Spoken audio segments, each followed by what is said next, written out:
Radio Éxito Educativo con Víctor Núñez.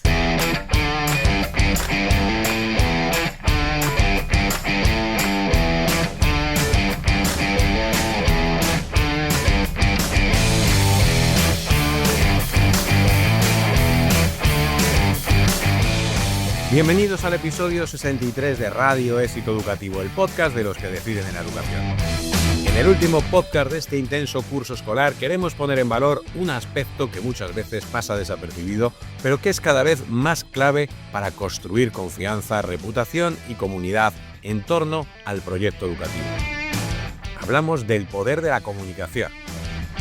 En un mundo cada vez más conectado, pero también cada vez más infosicado, las escuelas ya no pueden limitarse a enseñar bien.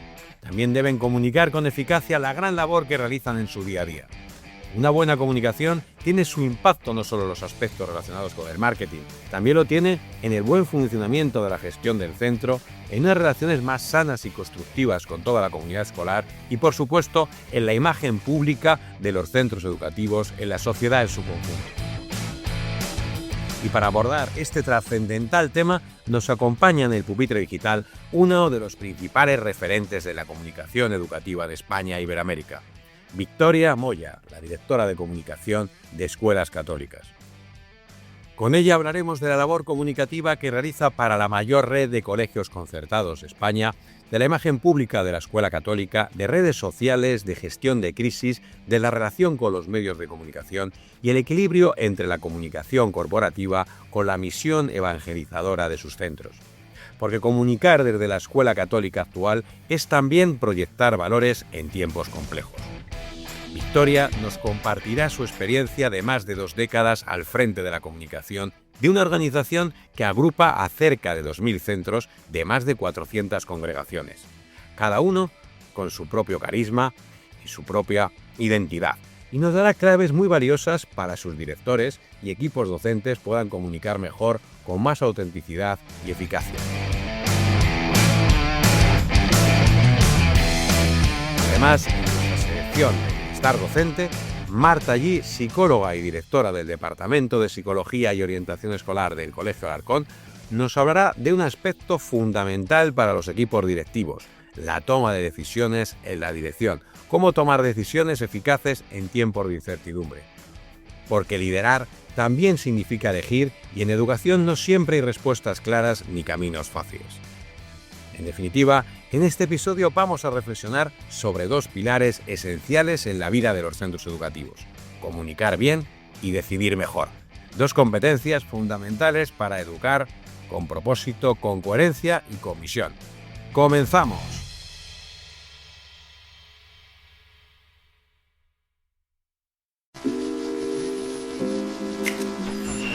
El pupitre digital.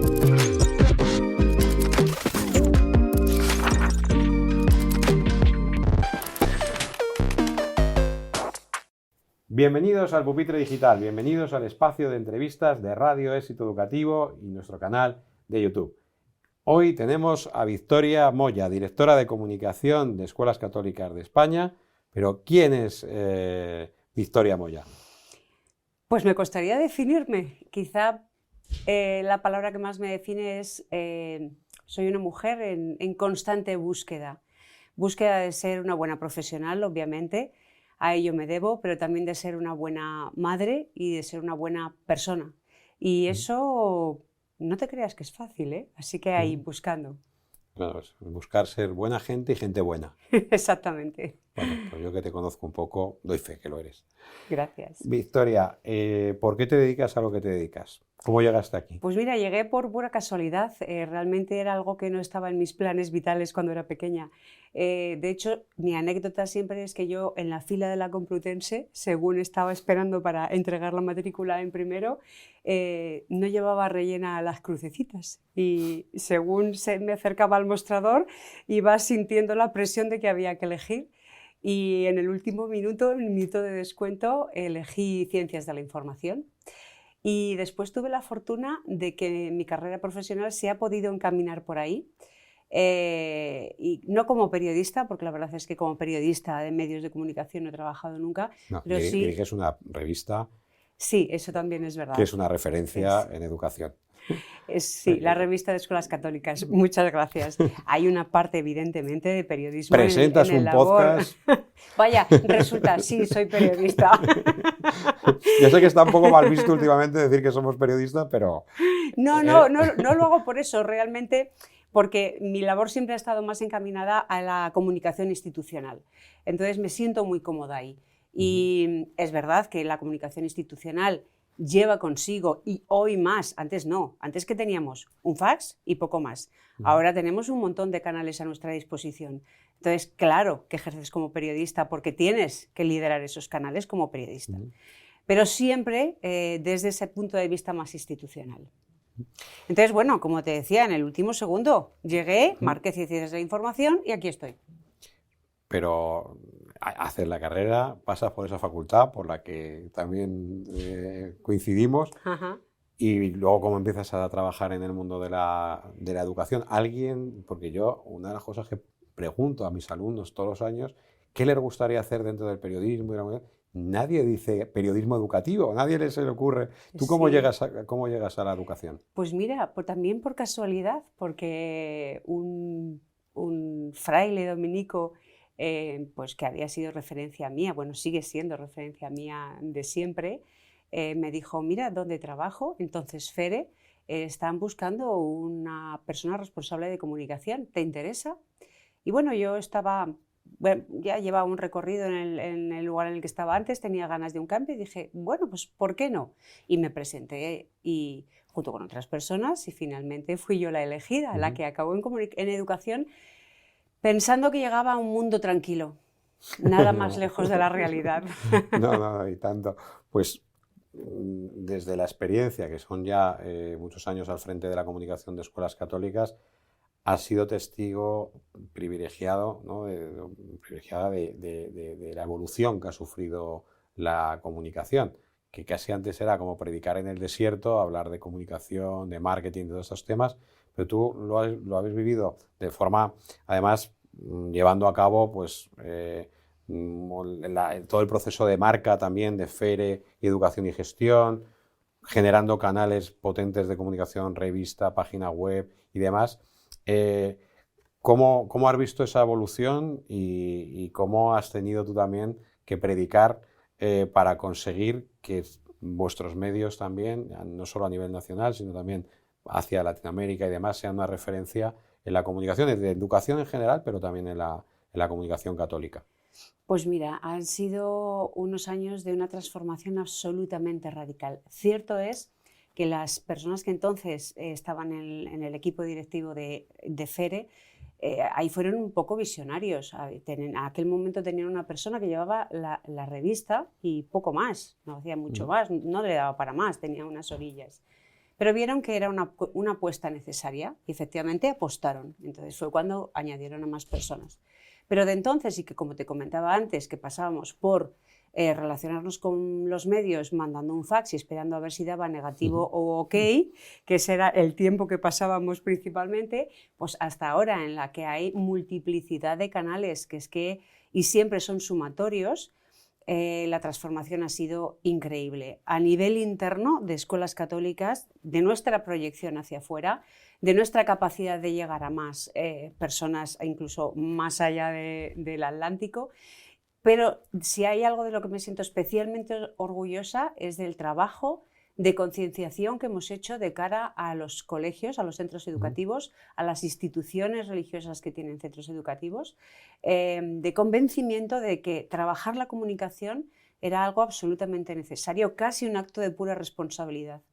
Porque si estás trabajando muy bien, es absolutamente injusto y tremendo que eso lo estropee una mala comunicación. Entonces, llevar a los colegios hasta ahí y decir, tienes que hacer esto más allá de su tradicional y proverbial humildad y de hacer las cosas para uno y hacerlas para adentro, eso ha sido un reto muy grande. Entonces, yo estoy muy orgullosa del papel y del granito de arena que hemos podido poner ahí a lo largo de todos estos años. Pues justamente estás poniendo el foco en vuestro principal destinatario, que son vuestros propios colegios. ¿Crees que todavía a día de hoy queda mucho por hacer en cuanto a convencerles de esto que para los que somos profesionales de la comunicación es obvio? Claro, A mí me da la queda impresión- mucho, ¿eh? Queda mucho. Se ha avanzado todo porque es que no había nada. Entonces ahora hay infinidad de instituciones que tienen su responsable de comunicación, ¿vale? Entonces desde ahí ya, y luego se trabaja a nivel muy casero, pues con profes que se les da bien, con un poco de formación, se van apañando. ¿Por qué? Pues porque faltan los recursos, principalmente, faltan los recursos de tiempo, faltan los recursos económicos. Entonces conjugar todo eso y seguir para adelante es algo que les cuesta mucho. Entonces ellos sí que lo ven, yo creo que esa importancia sí que la han detectado ya. Lo que ahora tienen que hacer es buscar fórmulas para poderlo llevar a cabo sin morir en el intento, porque efectivamente es difícil que puedan contratar a alguien que les lleve la comunicación del cole, quizá de la institución sí, pero de cada uno de los colegios es más complicado. Entonces esto se suple, como te digo, pues con profes con muy buena voluntad, con horas que sacan de aquí y de allí, con algunos apoyos ahora, gracias, la verdad es que la inteligencia artificial está ayudando en muchos ámbitos, y nos queda mucho camino por recorrer, mucho camino a nivel de imagen corporativa, mucho camino a nivel de profesionalización de lo que estamos haciendo, y también nos queda camino en el ámbito de la comunicación interna, porque es un ámbito que ellos consideran probablemente es el que mejor trabajado tengan, porque siempre se ha hecho de manera natural, pero nunca se ha tomado conciencia de la importancia de cuidarla. Entonces ahí también hay un trecho de mejora. Y dentro de la comunicación interna de los colegios, que yo también creo que soy un defensor, ¿no?, de ese endomarketing también, de esa comunicación y de ese cuidado hacia nuestros profesores, hacia la personal de administración de servicios, hacia las propias familias que son comunidad, ¿cuál crees que es la parte que más se debería cuidar ahora? Me cuesta decantarme, Víctor. Creo que la comunicación con las familias. Si me tengo que decantar por una, creo que la comunicación con las familias... ¿Crees que es ahí donde más sufre el colegio? Sí, actualmente sí, porque ahora mismo las familias, yo soy juez y parte, ¿no? Soy familia y soy responsable de comunicación. Ahora las familias tenemos muy claro que lo que tenemos más conciencia, más claro lo que sí y lo que no a nuestro juicio. Entonces nos imponemos un poco más.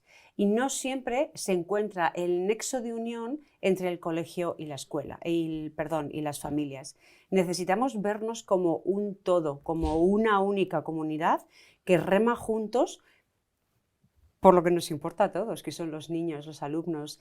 Entonces, si no conseguimos ese nadar todos a la vez en la misma corriente, acabaremos teniendo más dificultades y acabarán sufriendo los que menos tienen que sufrir. Entonces, para mí creo que sí.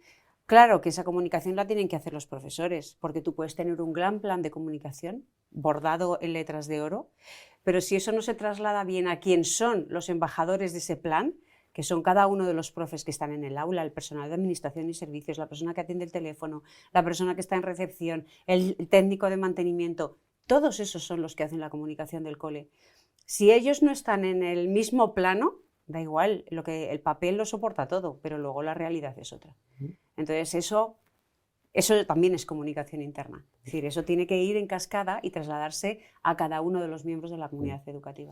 Y se habla mucho de las redes sociales. Vosotros hace ya años lanzasteis un manual para vuestros colegios, Sí. hasta el infinito y mucho más, si no Sí, recuerdo mal. sí, eso hace es. ya unos años, Sí. para ayudar a los centros educativos a manejarse las redes sociales. ¿Crees que siguen siendo las redes sociales el principal canal a trabajar en los coles? Pues no voy a ser tan rotunda en esta respuesta. Hace no mucho, quizá un año, te hubiera dicho sí, te hubiera dicho que sí. Y es que es importante, ¿vale? Porque a través de esa puerta entran muchas nuevas familias, entran también las familias que ya tenemos, que conocen las actividades que hacemos con más frescura. Es importante, hay que mantenerlo. Pero igual que yo, he pasado muchos años convenciendo a los coles de la importancia de estar en redes sociales. Ahora creo que estamos en un periodo de madurez en el que necesitamos reposar cuál es nuestra presencia en redes sociales, dónde tenemos que estar y cómo tenemos que estar y por qué. ¿Vale? Es importante no lanzarse a todo, estar en todo, hacerlo todo. Primero porque no llegamos, porque nos faltan recursos, como decía antes.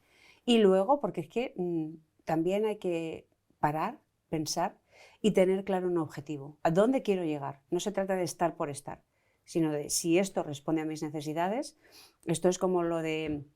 Bueno, yo siempre cuento una anécdota, y es que cuando hicimos ese manual Hasta el infinito y más allá, no recomendábamos a los colegios estar en Instagram. No lo recomendábamos. Esto es lo que dice la versión impresa. Cuando nos dimos cuenta de la velocidad que llevaban las redes sociales, dijimos, mala idea hacer una versión impresa, se desactualiza muy rápido. Entonces, a partir de ahí, hicimos versiones digitales.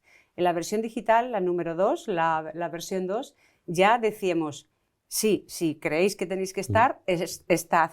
El Papa se acababa de abrir un Instagram. Entonces, dice, yo recomendando a los colegios que no lo vemos adecuado, y el Papa se nos abre un Instagram. Entonces, la evolución de todo esto es tan rápida. TikTok, ay, yo no voy a bailar, ¿eh? A mí no me digas que esté en TikTok, que yo no voy a bailar. Y ahora muchísimos centros me dicen, no, yo estoy poniendo todo el foco en TikTok, por los alumnos, y en LinkedIn, que es una red social que hasta ahora no se le hacía caso para nada y que está cobrando una fuerza brutal en los coles. Entonces, ¿hay que hacer caso a las redes sociales? Sí. ¿Hay que estar? Sí. Pero no es lo único. O sea, yo hay veces que voy a coles que dicen, sí, yo hago comunicación, redes sociales. No, es que comunicación es mucho más y sobre todo es tener un objetivo. Entonces, si a un colegio te preguntara, oye, queremos empezar con la comunicación, hasta ahora todo es voluntad, informalidad, pero queremos empezar a profesionalizarle. ¿Cuál sería el primer punto que dirías, tienes que empezar por aquí? Por hacerse un plan, por trazarse un plan.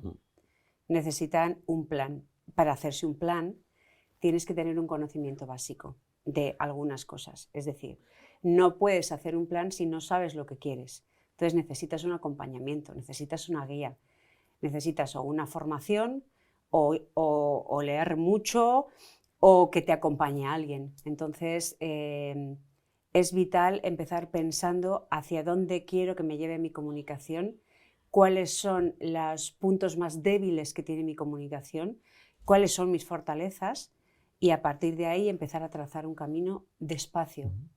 Despacio, no se trata de lo vamos a hacer todo ya. Y por no quedarnos solamente en el mundo sería pues un pecado desaprovechar tu voz experta para únicamente hablar de comunicación, aunque eres una gran experta en comunicación, pero también eres una profesional que llevas trabajando con los colegios y con la educación y digamos que ahora mismo hay como grandes problemas, ¿no?, que vosotros también en los congresos y en vuestro día a día observáis. ¿Cómo ves la situación ahora mismo de la educación en España? ¿Cuál crees que son los problemas que más les preocupan, ¿no?, por esa precisamente comunicación tan directa que tenéis con los centros? Y con la sociedad también, con los medios de comunicación. Bueno, pues mira, yo creo que ahora algo que preocupa mucho, y no me voy a meter en la esfera política de momento, pero sí preocupa mucho la gran protocolarización de la educación. O sea, los profesores ahora mismo pasan muchísimo tiempo rellenando formularios, haciendo protocolos, hablando con inspección, haciendo en esta plataforma aquellos formularios, en esta otra plataforma estas cosas. Demasiada burocratización de la educación. Y eso está restando fuerza, energía y motivación al profesorado. Si algo es importante en educación, es un buen profesorado. Esto es vital.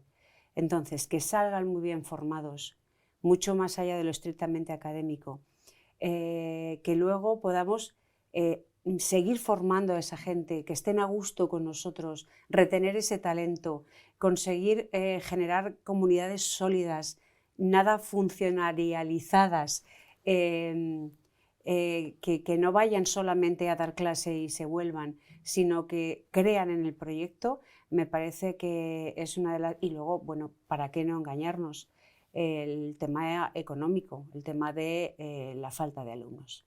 Esto es una cosa que va una con la otra, el tema de que te quitan una línea, que pierdes un montón de alumnos, por el tema de la natalidad, pues eso es algo que está afectando gravemente a muchos colegios. Y si fueras ministra de Educación, ¿cuál sería la primera medida? Bueno, pues como no podría decir que las familias tengan hijos, porque tampoco sería la Bueno, cuestión. también hay políticas natalistas también, que aunque me temo que no son del ramo del Ministerio de Educación, sino Sí, de otros... de otra área. Sí. Bueno, creo que el tan llamado a gritos, porque si yo alguna cosa he repetido a lo largo de estos más de 20 años que llevo trabajando en escuelas católicas, es reclamar ese pacto educativo y reclamar también que se considere y se respete de verdad, con todo lo que conlleva el respeto a la enseñanza concertada.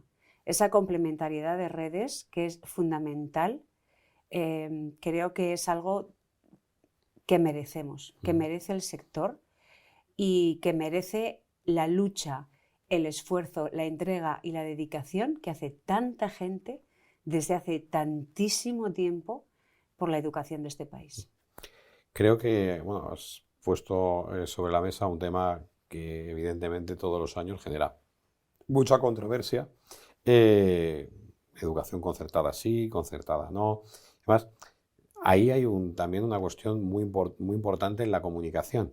O sea, cuando precisamente en el debate público y en los medios de comunicación la escuela concertada recibe estos ataques, ¿cuál es vuestra estrategia? Porque luego también dentro de la enseñanza concertada, digamos que la concertada de la católica, que lleva muchos años, pues tiene también matices respecto a otro tipo de concertada. Sí. Entonces, ¿cuál es un poco el posicionamiento estratégico desde el punto de vista de la comunicación y de la relación con los medios? Porque no es nada fácil y todos sabemos que hay medios que tienen, desde luego, pues un especial interés en atacar a la enseñanza concertada.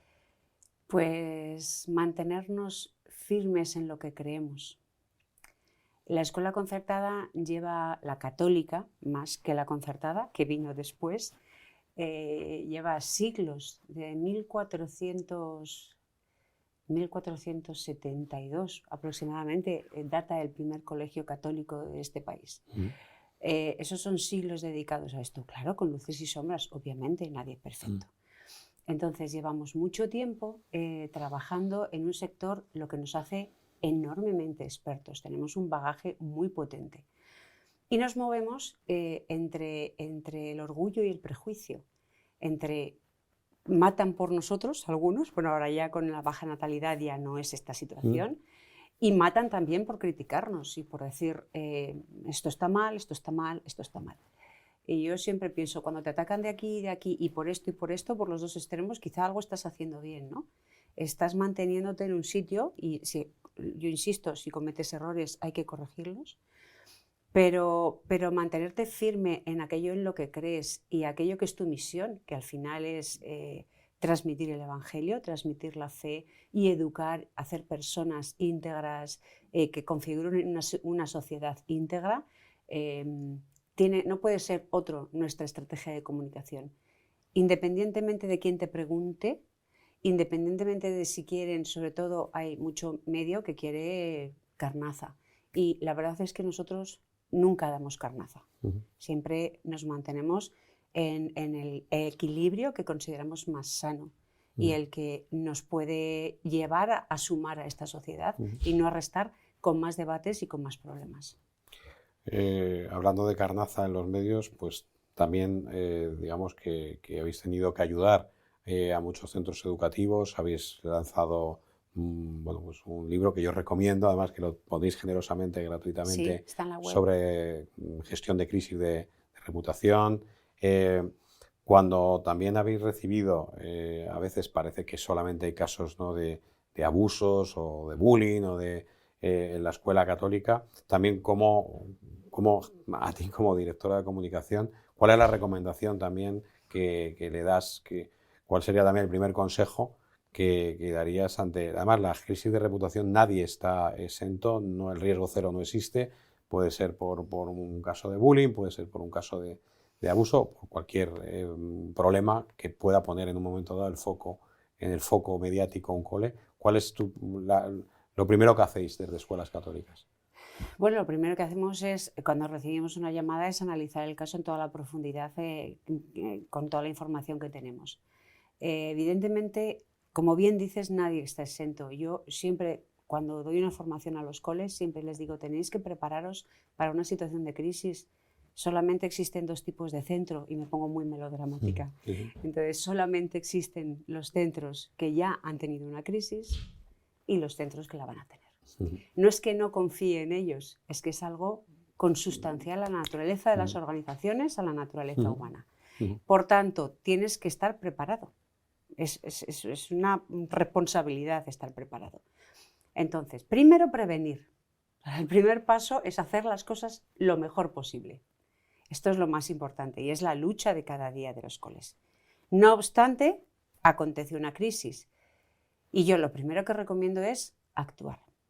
No ponerte la venda en los ojos, no mirar para otro lado, afrontarla, mirarla de frente, conocer todos sus ángulos para dar una respuesta que realmente se ajuste a eso que ha sucedido.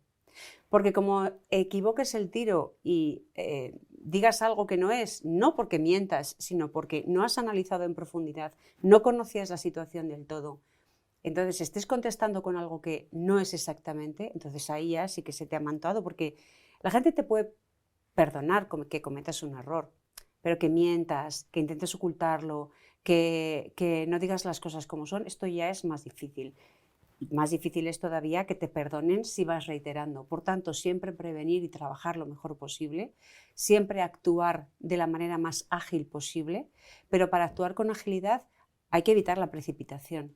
Y volvemos a la planificación. Tenemos que tener un plan de comunicación de crisis, tenemos que tener un equipo de gente formado, latente, que no esté todo el día ahí esperando que le venga una crisis, no, que esté ahí, pero que sepa lo que tiene que hacer, cómo lo tiene que hacer. Y, por supuesto, muchísima transparencia, total veracidad en la gestión de una crisis.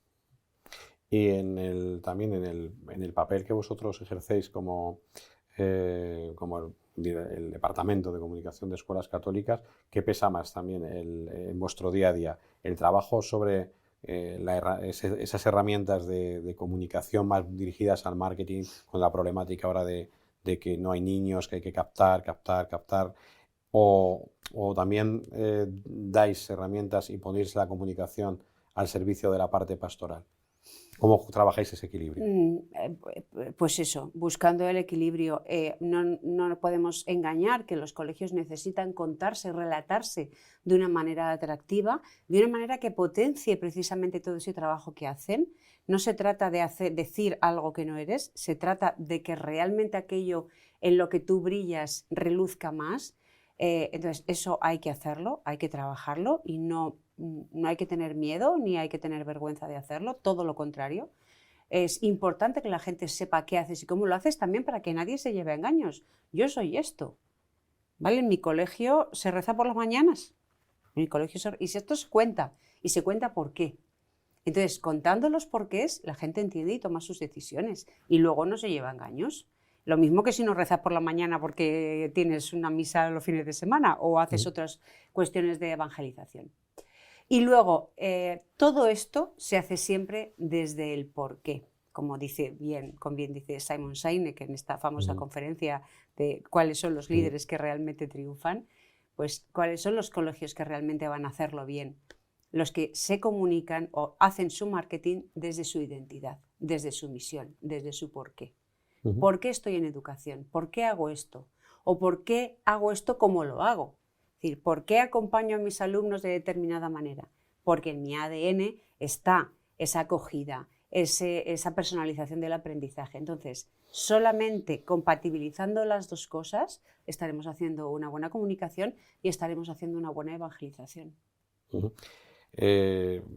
Una de las cuestiones que también la sociedad en su conjunto quizá no conozca tanto de la educación católica es la parte carismática, ¿no? Entonces, cada congregación religiosa tiene una riqueza y tiene una identidad.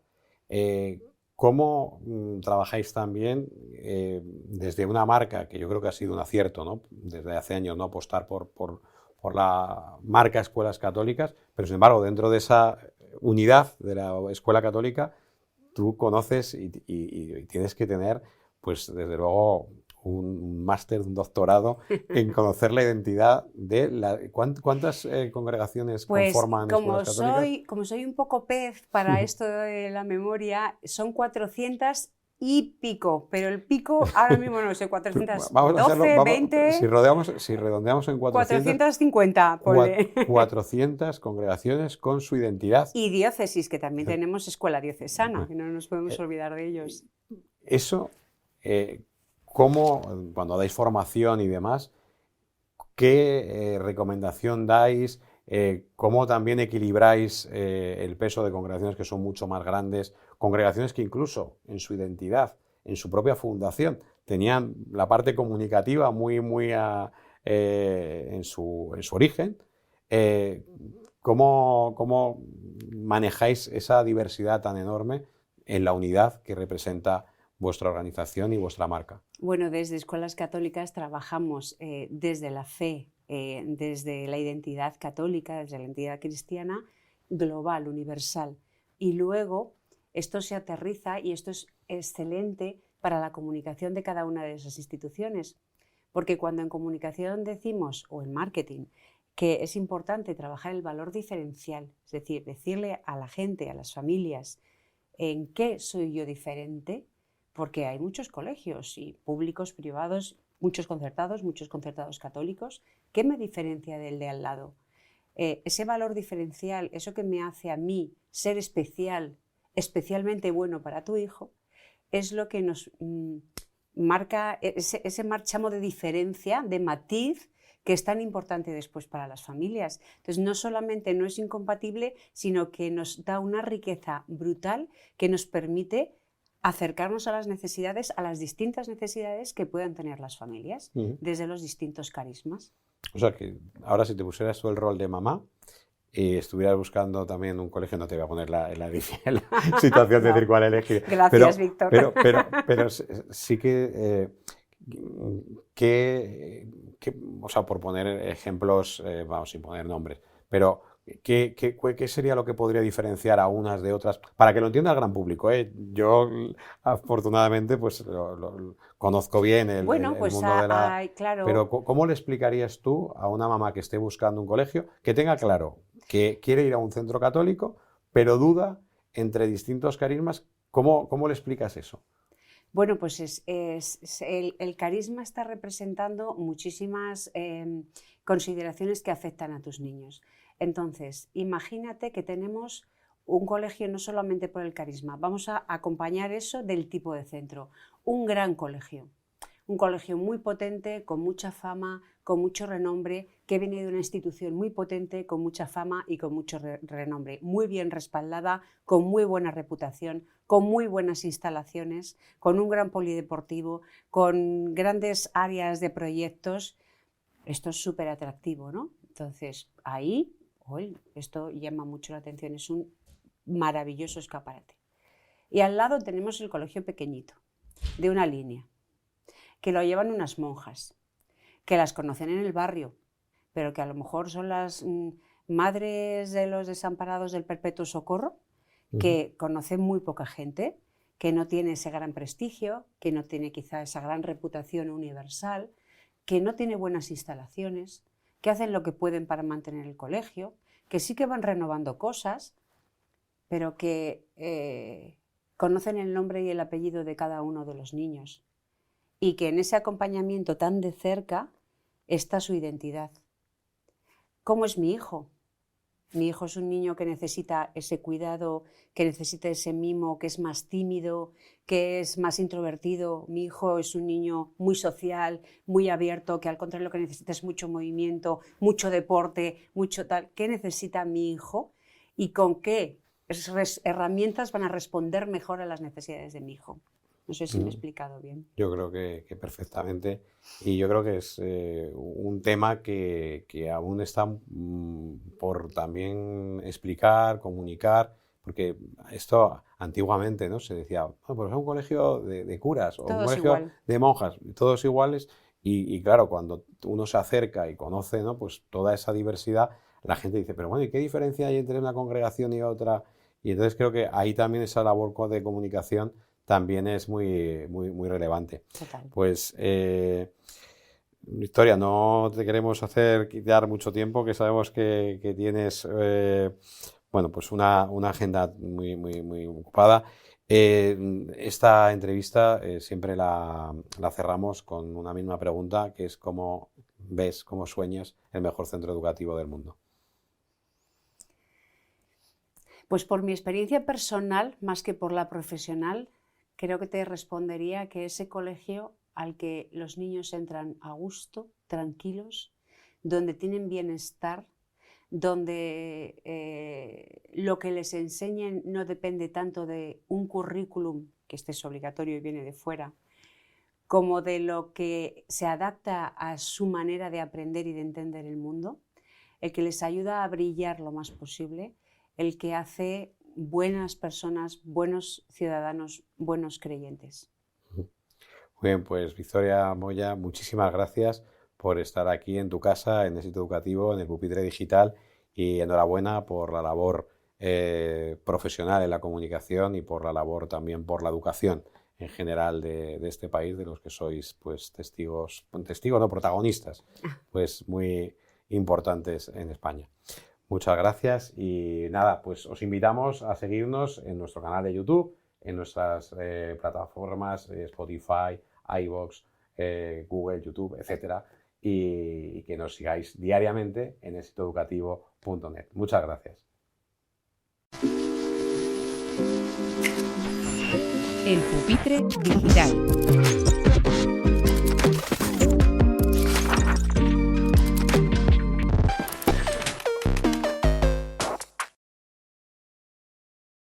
Bienestar docente con Marta G. La toma de decisiones es uno de los aspectos más importantes y a la vez más desafiantes que vivimos a diario como equipo directivo. Cada decisión que tomamos tiene un impacto directo en el rumbo de nuestra institución, en el bienestar de nuestros estudiantes y en el futuro de nuestra comunidad educativa. Vivimos en un entorno que cambia constantemente, donde cada acción que tomamos no solo influye en el presente, sino que también moldea el futuro de las personas y de los proyectos que lideramos. Y aquí surge la gran pregunta: ¿cómo podemos asegurarnos de que estamos tomando las mejores decisiones? Y especialmente cuando estamos rodeados de esta incertidumbre y de esta presión. En este contexto, lo fundamental es preguntarnos cómo podemos tomar decisiones que realmente sean eficaces, cómo gestionamos situaciones complejas correctamente y cómo, incluso cuando las circunstancias no son las ideales, conseguimos que nuestras acciones marquen una diferencia real para nuestros estudiantes y nuestras instituciones. El primer aspecto clave en la toma de decisiones es tener clara nuestra visión y nuestros objetivos, dónde queremos llegar. Como equipo directivo tenemos la responsabilidad de definir el rumbo. Las decisiones no deben tomarse de forma aislada o impulsiva. Cada elección que hagamos debe estar alineada con los valores y principios fundamentales que guían nuestra misión educativa. Imaginad, por ejemplo, que estamos evaluando una nueva propuesta curricular. La decisión de implementarla o no debe basarse solo en función de los resultados inmediatos que pueda generar, sino que hay que considerar su impacto a largo plazo en la formación de nuestros estudiantes. ¿Se ajusta a nuestra visión de una educación integral? ¿Contribuye al desarrollo emocional, intelectual y social de nuestros alumnos?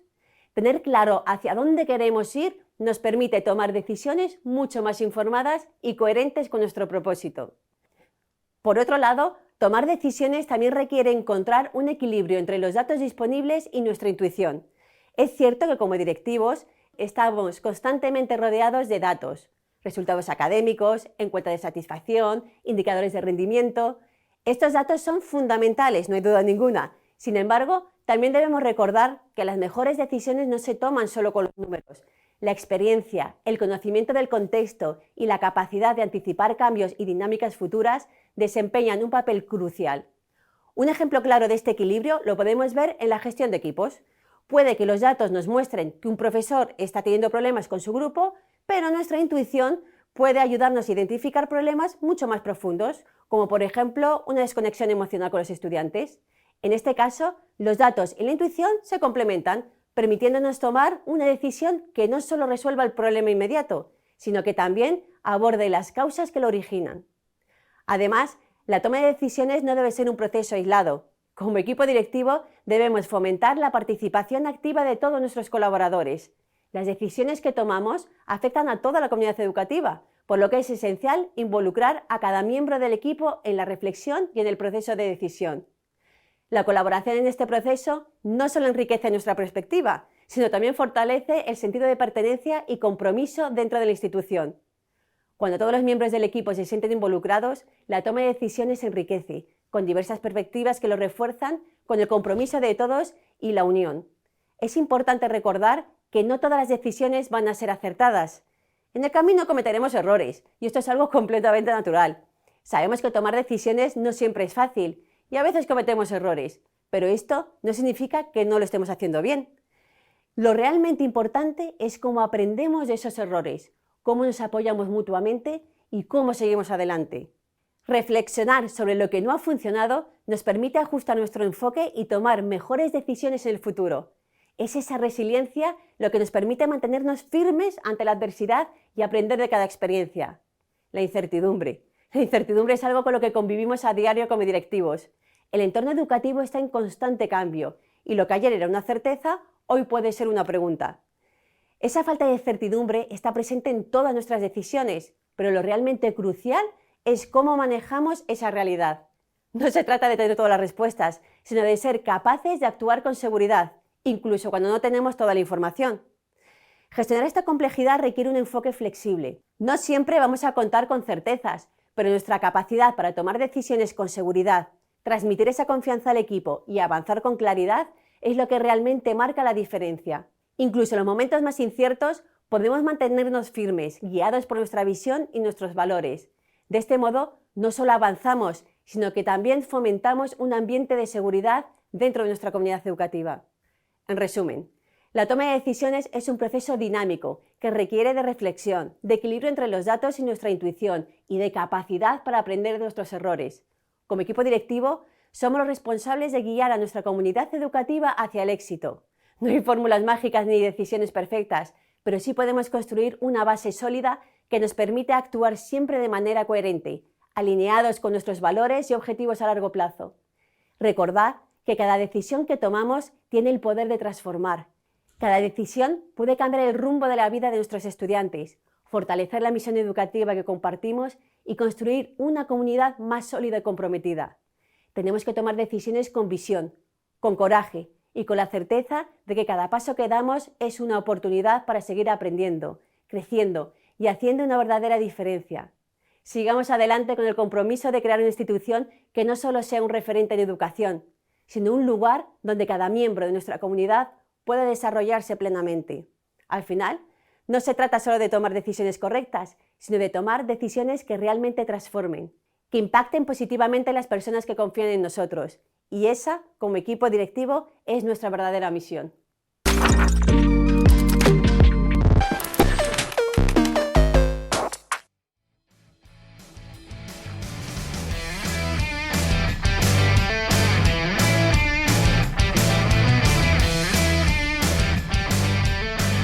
Llegamos al final de este episodio 63, el último de este curso 24-25 de Radio Éxito Educativo. Un cordial saludo de parte de Víctor Núñez y de todo el equipo que hacemos Éxito Educativo. Nuestro agradecimiento a los técnicos liderados por Raúl Pérez Salvador y a nuestros patrocinadores, School Market, primera agencia de marketing educativo en España e Iberoamérica, y el grupo CEFUDIMA. Os recordamos que nos podéis seguir a diario a través de exitoeducativo.net y nuestras redes sociales. También podéis escucharnos en las principales plataformas de podcast y vernos en nuestro canal de YouTube. No olvidéis darnos al like y dejar vuestros comentarios, suscribiros al programa y también a nuestra newsletter a través del enlace que os dejamos en la descripción del programa. Muchas gracias, muchos éxitos, feliz verano, mucha fuerza y educación de calidad para todos.